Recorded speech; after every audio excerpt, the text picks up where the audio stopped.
Makaba kanilma kanafura kulkullo waqatoko amin بسم الله والولد ومنفس قدوس أحدو أملاك آمين مكابا كان الماء كان فورا كله واقتوكو آمين كبجمو أبا كينيا بيفمو أبونا جبريل هوغانا بيا للبا شواليتا أكسوماسي مسينسا كل سينودوسي في مسينسا كل سينودوسي أبي كبجمو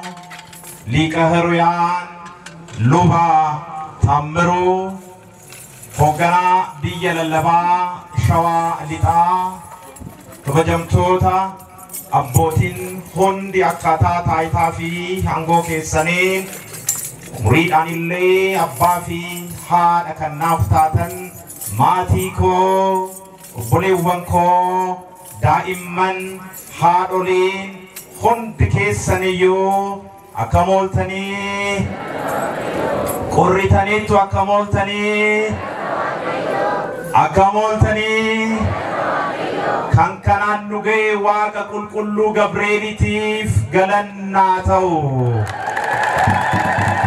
ega biyya lallaba shawalita kanarratti akka hogganani kan nuuf ramadani ebbifamo abbaan keenya abuna gabriel bakka jiranitti barsiisuni dhugaa dubbachuudhaafi kabajaafi ulfina guddada filatamu guddada singidduut illee argamuun eebbifamu abbaa keenya abuna gabrieli dhugumatti carraa guddada abbaa keenya baga ummata keessa walii waaqayyo wali si qaqqabsiise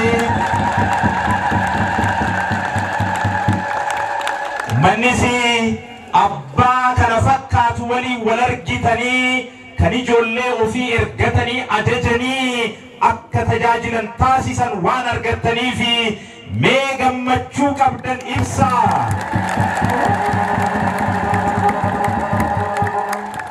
egaa mata dureeni irratti barannu raajii daani'eel boqonnaa 3 lakkoofsa 17 irratti jecha argamudha ni danda'a jedha ana waliin jirtu meejena hundi keessani irra deebi'a kan danda'u waaqayyoodha innoo ajjeesoo kaasoo deeksoo badhaasodha yoo barbaade ni ajjeesa yoo barbaade ni kaasa yoo barbaade ammoo ni deeksa yo barbade ni badasa inno dandawantef oromoni namani jaban jedu waqan garu jabani waqa jedhetu moggasa inni dugada ni danda sababa kanan oromon tokkicha kitte dibba tokkicha maqaa dibba karajeste gumam basne jada ni dandamo hindandau mati waaqayyo raji daniel boqonnaa 3 lakkoofsa 17 irratti daa'imman saden jecha dubbatanidha biyya baabiloon jedhamu keessa jiraatu iyyuu biyya sanatti ariyatamanii yoo jiraatan garuu sawwaliin kan ariyatame waaqayyo dandaa kan ta'e waaqa isaanii hin daganne waan ta'eefi gaafa ormi cooma muratu isaan sooma soomu gaafa ormi daadhii abbuuqqatu isaan garuu waaqa isaaniitiifi lagatanii foon isaanii waaqa isaaniif dadhabsanii jiraatu masaraa mootummaa keessatti ogummaa bilchina isaaniitiin kan itti gammade mootichi aangoo olaanaa jarreen sadan kanaaf kenne kabajamtoota maatii waaqayyoo gaafa masaraa mootummaa waaqayyo seentan soomanii dagattu gaafa maallaqa argattan danda'u waaqayyo ni irraanfattu gaafa jireenyi isinii mijatu gaafa irreen keessan ol jedhu gaafa humni keessan dabalu ni dandeenya jettu moo waaqayyoon ni danda'a jettu Ananiyaa Azaariyaa Misaa'el garuu waaqayyootu danda'a jedhanii too waan yaadaniif aangoo kamiyyuu qabatanii amanamummaa waaqayyoodhaaf qabanii hin daganne dargaggoonni akkanatti yaaduu qabna daa'immanii akka Ananiyaa fi Azaariyaa kanatti haala kam keessattiyyuu waaqayyo yaadachuu akka qabnu nu barsiisu aangoo isaan argataniin warri itti naafan warri biyya sanaa mooticha akkana jedhanii gorsanii xaa'ootii hojjedhu xaa'ootii kanaaf hundi ba'ee sagaduu qaba yoon sagannetee akka abiddatti darbatamu labsi jedhaniini Ananiyaa Azaariyaa Misaa'el garuu xaa'ootii sanaaf sagaduu didanii kana jaje mooticha ta'us mootii kan caalu mootiin moototaa waaqayyoon ni jira kana jaje abbaa aangoo ta'us jabaa kan jedhame waaqa danda'a kan jedhame waaqa ajjeesoo kan jedhame waaqa kaasoo kan jedhame waaqa beeksoo kan jedhame waaqa badhaasoo kan jedhame waaqa waan sodaataniifi noon waaqa keenyaaf malee xaa'ootii keenyaaf hin jilbeeffannu jedhanii kabajamtoota maatii waaqayyoo xaa'ootii kanaaf hin jilbeeffannu jedhanii maal jechuudha mootiin ajajee otoo jiru didanii maatii waaqayyoo didaa amantiidhaan didaa dhugaadhaaf didaa haqaaf didaa sobaaf hin jilbeeffatinaa didaa al tokko tuni jechuu qofa miti bara cubbuudhaaf diduun ni barbaachisaa bara hameenyaaf diduun ni barbaachisaa bara dargaggoota sagaagalummaadhaaf akka Yoosefitti carqicha haadha warraa Biixfaaratti darbatanii didanii deemuun ni barbaachisaa bara qulqullina akkanaatiin mootummaan waaqayyo dhaalamaa bara dhugoota kan jedhaman waan addunyaa kana didanii fi Ananiyaa Azaariyaa Misaa'el yoo didanii mootichi maal jedheeni abiddatti darbatamtu jedheen ana wajjin jirtu hundi keessaniyyuu abiddatti darbatamtu yoo kana Ananiyaa Azaariyaa fi Misaa'el waaqni nuti waaqeffannu abidda kana keessaa nu baasuu ni danda'a jedhanii mata dureen keenya maalidha mata dureen keenya maalidha waaqni nuti waaqeffannu ni danda'a moo hin danda'u ni raawwata moo hin raawwatu nu gargaara moo hin gargaaru mee akkamitti ibsitu Ananiyaa Azaariyaa Misaa'el abidda keessatti darbatamanii bakka jiranitti warri sadii turanii afur ta'anii abiddicha keessatti shirri jalqaban maatii waaqayyoo abiddi nama gubaa barii isaan shirri irra jiru abiddi nama miidha isaan Gabri'eel wajjinii shirri irra jiru abiddichi bishaan ta'eefi qorreefi waaqayyoon akka danda'u ergamaan qulqullu Gabri'eel haasaa dubroo maaramii waliin haasa'ee akkana jedhaan Luqaas 1:37 irratti waaqayyoodhaaf wanti hin danda'amne homtuun jiru jedhaan akkamiinan dubrummaadhaan da'a anoo silaa dhiiran beeku yemmuu jettu akkana jedhee deebisaafi namni tokko waaqni akkamitti nama ta'ee nuun jedha ni danda'a waaqni akkamitti mankararee jedha ni danda'a waaqni akkamitti fannifamaa nuun jedha ni danda'a ka waan danda'uuf fannifame akkamiin Pilaaxoos fuulduratti murtiidhaaf dhaabbate namas ta'uu ni danda'a nuuf jecha miidhamuus ni danda'a gadoof qabuus ni danda'a olaantummaa isaatiinis immoo adabuus ni danda'a kanaaf qulqulluun Gabri'eel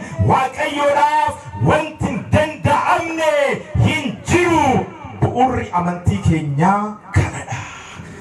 Amantiin tawaahidoon hundaa'uu isheetiin dura ni danda'a. Amantiin jedhu gama dubroo maaramiitiin waan mirkanaa'ee fi battaluma sanatti jechi foon dubroo maariyaamirraa foo lubbuu isheerraa lubbuu fudhatee nama ta'eera ni danda'a moo danda'u? Galateeffadha.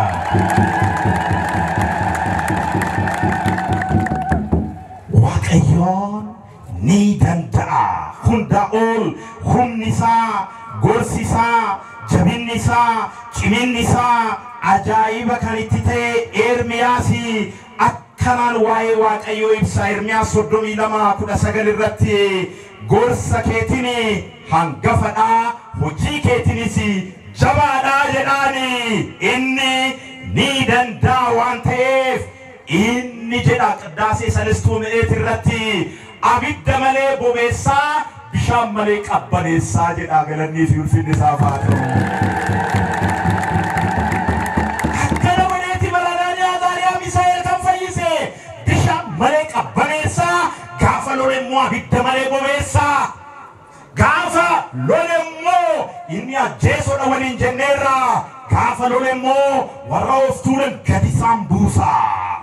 Gaafa lole immoo warra akkanumaan of jajanii ni salphisaa. Inni maal waan ta'eef danda'a waan ta'eef akkuma Waaqayyoon danda'u ammoo ergamoonni Waaqayyootis ni danda'u. Na wajjin hin jirtu maatii Waaqayyoo? Isaan akkamitti danda'u hojjettan kennaadhaani. Eenyutu ayyameef hojjettan Waaqadha. Isumarraa kennaa fudhataniin ergamoonni Waaqayyoos akka danda'ani. Mee wangeela Luuqaas 1:18 haga 20 dubbisaa.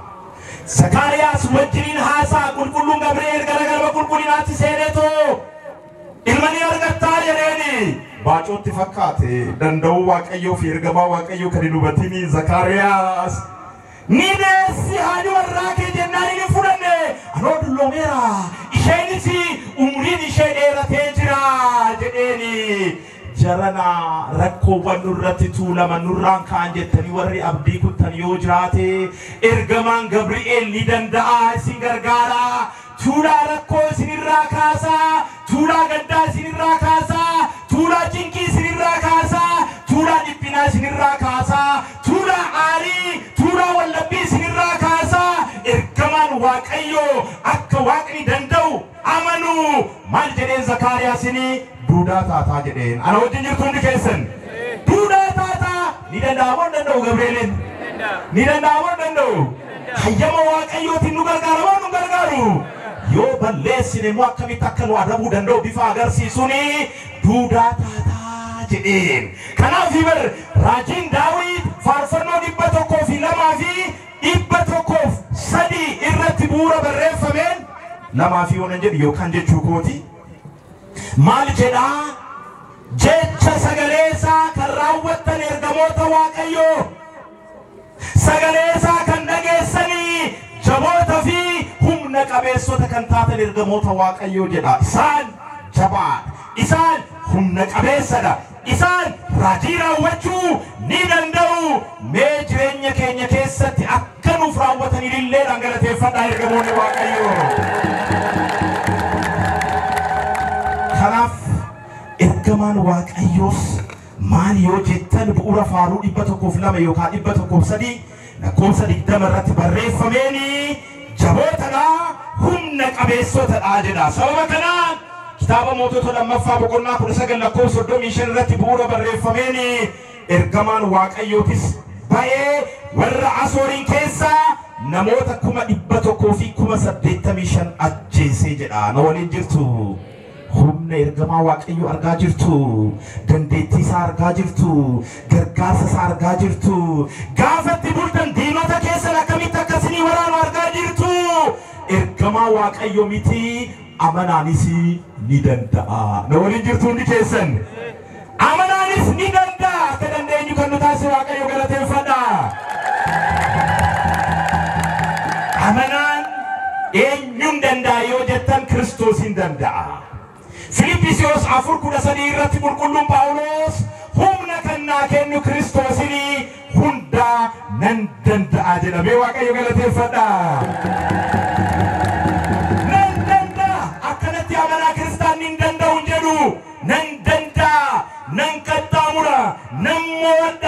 ነን እንጂፈዳ ሚሪ እንጂፈኖ ሁንዳወል ክርስቲያኖ ተብረጅራቹ ቀባ ገሩ ከን እንጂፈኖ ሁምነ ኬኛኒ ሚቲ ሁምነ ከኑ ኬኖ ክርስቶስ ኢየሱስኒ ኢንሞ ማሉ ጎደ የወጀተኒ እርገማሳ እርጌቱኑ ገርጋራ አና ወልጅቱ እንዲከሰኒ አመሳ ከነጀ ዳንኤል ሰገሊ ለኮምሰ ዲግደሚ ቶኮ አገ ዲግደሚ ለማቲ አኩመ ከነና ዳንዱበቹ ኤገሌኒ ዱርሴ ሙለተ ከነን አርጌጀ ዳንኤል ገብርኤልስ ገለሚ ሳፋተው በለሊያ ዱፍለጀዳ በለሊያ ገረከጀታዱ በለሊያ ዱፌ ጋፈ ከነተም በለሊያ ዱፋ ጋፈ ዋቄፈተም በለሊያ ዱፋ ጋፈ ጋቢተም በለሊያ ዱፋ ጋፈ ሶምተም በለሊያ ዱፋ ጋፈ ገልመ ቁልቁሊና ከሰተ ከዱብሮ ማረሚቲ ጉደተኒ በለሊኤ ዱፌ ጀዳ ዳንኤል ብየ ኢቲ ጎዳኔ ጅራቱ ባቢሎኒቲ ኢሳ ዱቢሱ ዳፊ በለሊኤ ዱፌ ጀዳ አመ በርበረቶኒ ሰንበታ ከንፋርፈተን ካነዳ ያ ዳንኤል ጀኔ ኦጉማ ፊ ቀልቤፈና ሲከኑፍ ዱፌ ጅራ ጀኔ ገረኒ ፉልፊኒ ዋቀዮ ዳፋ ኑን ወሪ ዋቀት ያመን ኑን ወሪ ገርጋር ሴርገማ ገብርኤልት ያመኑ ገብርኤል በለሊኤ ዱፋ ኦጉማ ፊ ቀልቤፈና ስኑዳታ ሁበኖ ስኑዳታ ቤኩምሳ ስኑዳታ ዋ ሁንደዩን እንጂፈና በዋቀ ገለተ ይፈዳ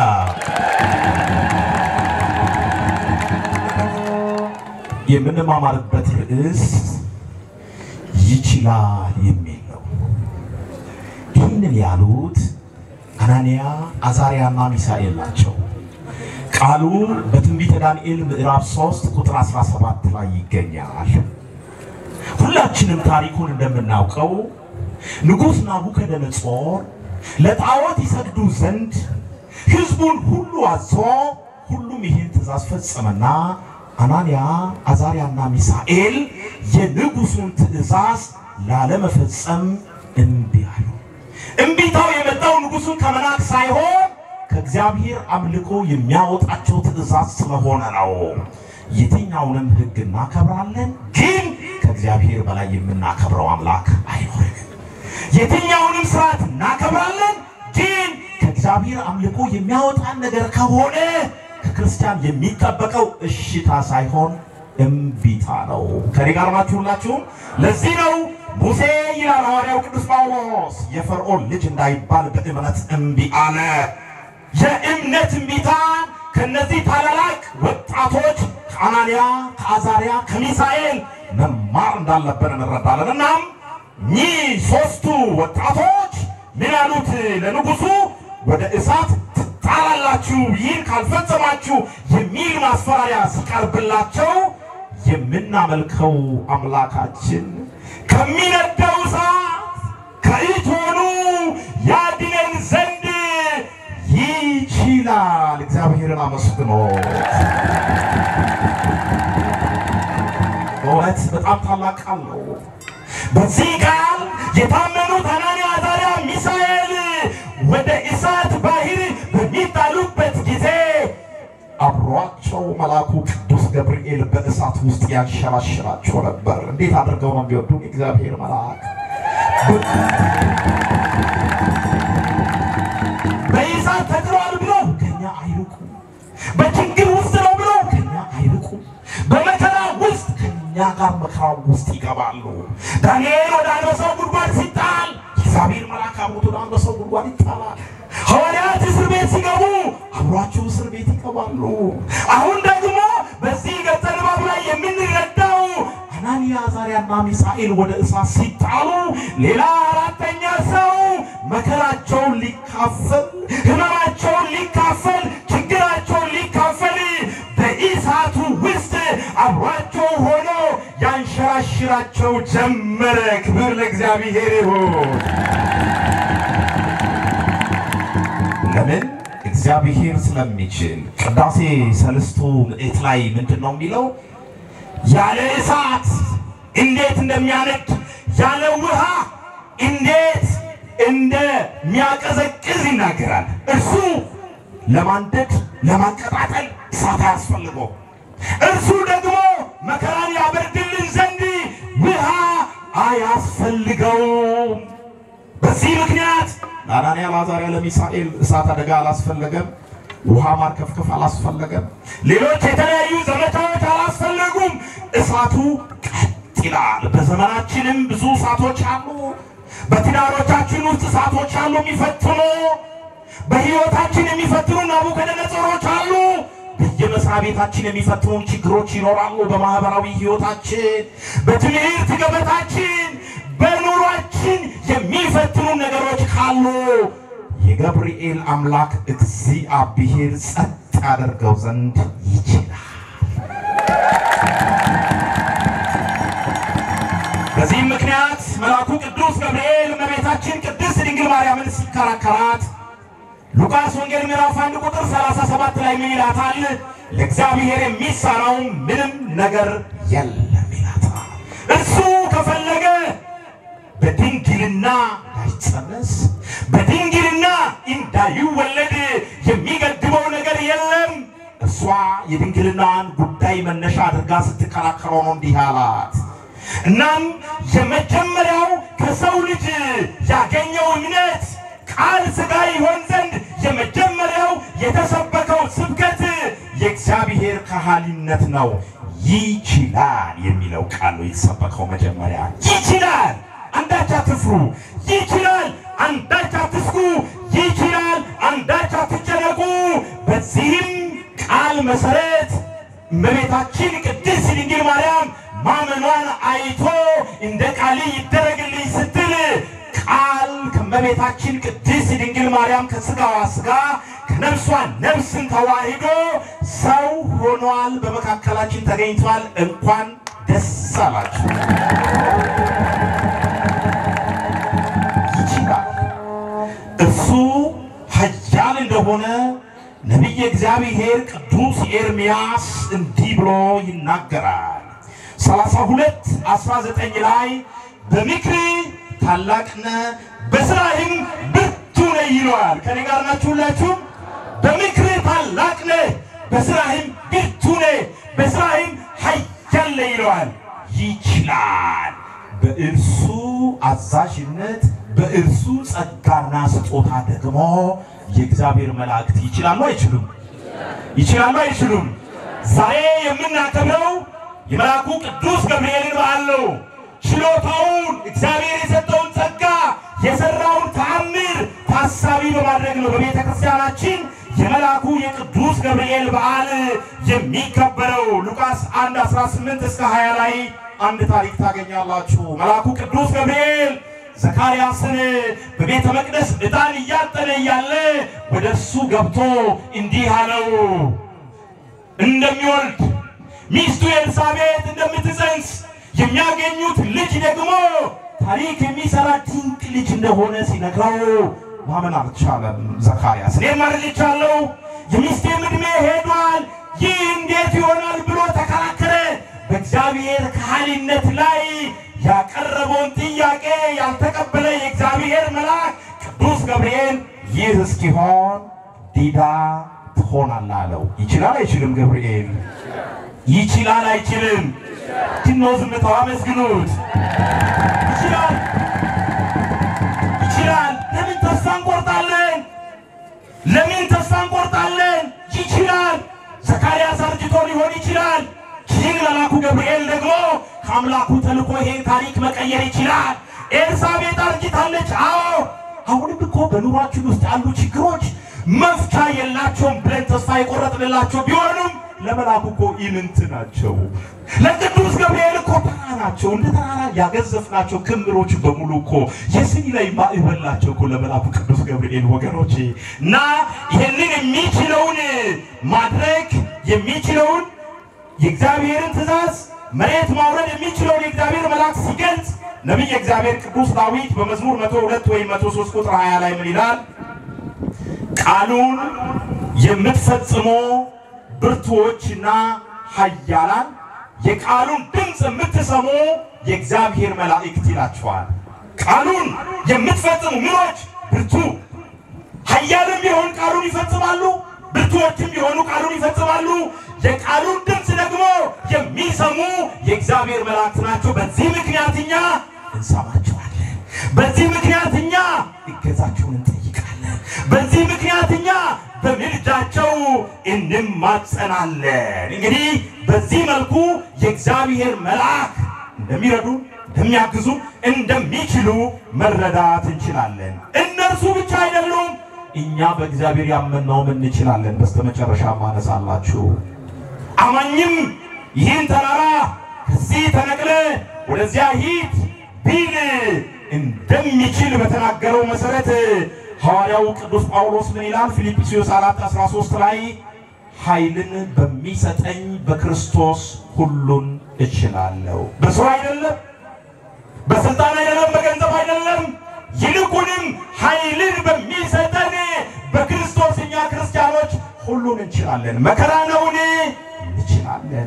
ስደት ነውን? እንችላለን። ረሃብ ነውን? እንችላለን። ጥማት ነውን? እንችላለን። እርዛት ነውን? እንችላለን። ማናቸውንም ጸዋትወ መከራዎች ኃይልን በሚሰጠን በክርስቶስ እንችላለን። በስተመጨረሻም እንደ አናንያ አዛርያና ሚሳኤል ድል እነሳለን። ክብር ለእግዚአብሔር ይሁን። በመጨረሻ ትንቢተ ዳንኤል ምዕራፍ 9 ቁጥር 21 እስከ 22 ላይ አንድ ታሪክ ታገኛላችሁ። ጨርሻለሁ። አሁን የሰንበት ትምህርት ቤት ዘማሪያንን ከዘመሩት ጋር አያይዘን መረዳት እንችላለን። መልአኩ ቅዱስ ገብርኤል ይላል ነብይ እግዚአብሔር ቅዱስ ዳዊት ይቅርታ ዳንኤል እየጸለየ ባለበት ቦታ እየበረረ መጣ ይላል። ከኔ ጋር ናችሁላችሁ? መልአኩ እስኪ በሕይወታችን እየበረረ ይምጣልን። ወደ ጓዳችን እየበረረ ይምጣ። ወደ ሕዝባችን እየበረረ ይምጣ። ወደ ቤተ ክርስቲያናችን እየበረረ ይምጣ። ሰላሙን ያብስረን፣ ደስታን ያብስረን፣ ፍቅርን ያብስረን፣ የሰማይና የምድርን መታረቅ ያብስረን፣ የሰዎችና የሰዎችን አንድነት ያብስረን፣ የተፈጥሮና የፈጣሪን መገናኘት ያብስረን። መልአኩ ቅዱስ ገብርኤል በዚህ በአዲስ ኪዳን እየበረረ መጥቶ ድንግል ማርያምን እንዳበሰራት ሁሉ ወደ ነብይ እግዚአብሔር ቅዱስ ዳንኤል መጥቶ እንዲህ አለው፣ ዳንኤል ጥበብንና ማስተዋልን ልሰጥ ወደ አንተ መጥቻለሁ አለው። ከኔ ጋር ናችሁላችሁ? ክርስቲያኖች ነን ግን ጥበብ የለንም። ክርስቲያኖች ነን ግን ማስተዋል ያንሰናል። ችግሮቻችንን ለመፍታት ጥበብ አጥተናል። ጉዳዮቻችንን ለመፍታት ማስተዋል ጠፍቶናል። መነጋገር ጠፍቷል። መወያየት ጠፍቷል። መተያየት ጠፍቷል። መመካከር ጠፍቷል። መልአኩ ቅዱስ ገብርኤል የምንመካከርበትን ጥበብና ማስተዋልን ይስጠን። የምንነጋገርበትን ጥበብና ማስተዋል ይስጠን። መልአኩ ቅዱስ ገብርኤል ሻንዴ አመስግኑት።